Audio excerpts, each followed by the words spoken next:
Penyekatan dengan membatasi mobilitas warga yang akan memasuki Banjarmasin akan terus berlanjut hingga 23 Agustus 2021.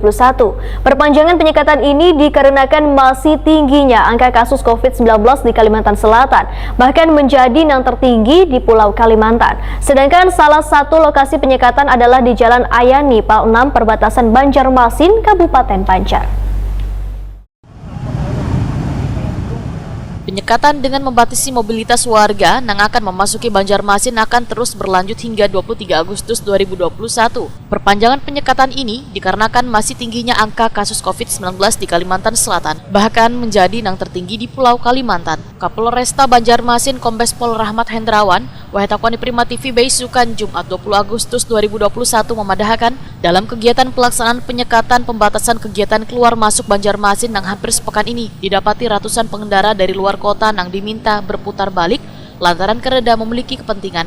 Selain itu diperpanjangnya kembali penyekatan ini, ujar Rahmat Hendrawan, lantaran terjadinya lonjakan kasus akibat kurang disiplinnya warga dalam menjalankan protokol kesehatan, salah satunya di kawasan pasar tradisional. Tandon-tandon banyu wadah membasuh tangan yang awalnya tersedia, wahini sudah kada lagi, jika pun ada, namun penggunaannya sudah kada sesuai anjuran pemerintah. Ini PPKM, jadi Pak Wali juga udah bekerja keras ya, TNI Polri, pemerintah kota. Kemarin terakhir saya apel di lapangan Kamboja ini. Jadi begini, bahwa indikasi ini kita laksanakan PPKM pengetatan dan penyekatan. Dulu kita nih Kalimantan Selatan itu paling bawah di antara Kalimantan yang lain, dan kita sempat ya agak sedikit longgar sampai 4 bulan lah.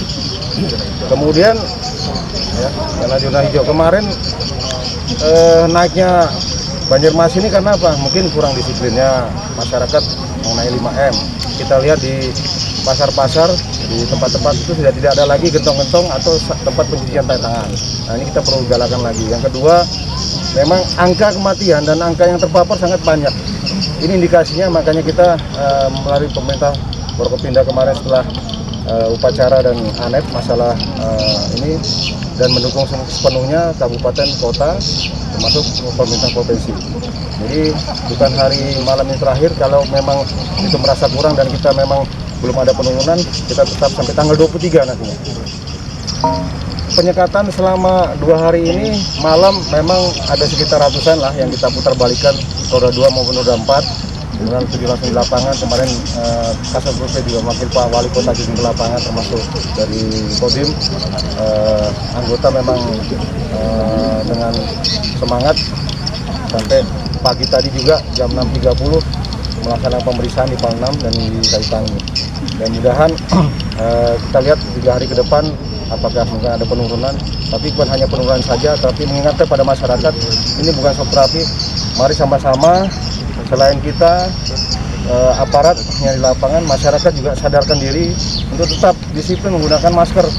Jangan keluar rumah kalau tidak penting. Sementara itu penyekatan dalam pemberlakuan pembatasan kegiatan masyarakat ini dilakukan 3 kali sehari, yaitu Baisukan, tengah hari, wan malam hari. Sedangkan salah satu lokasi penyekatan adalah di Jalan Ahmad Yani Pal 6, perbatasan Banjarmasin, Kabupaten Banjar.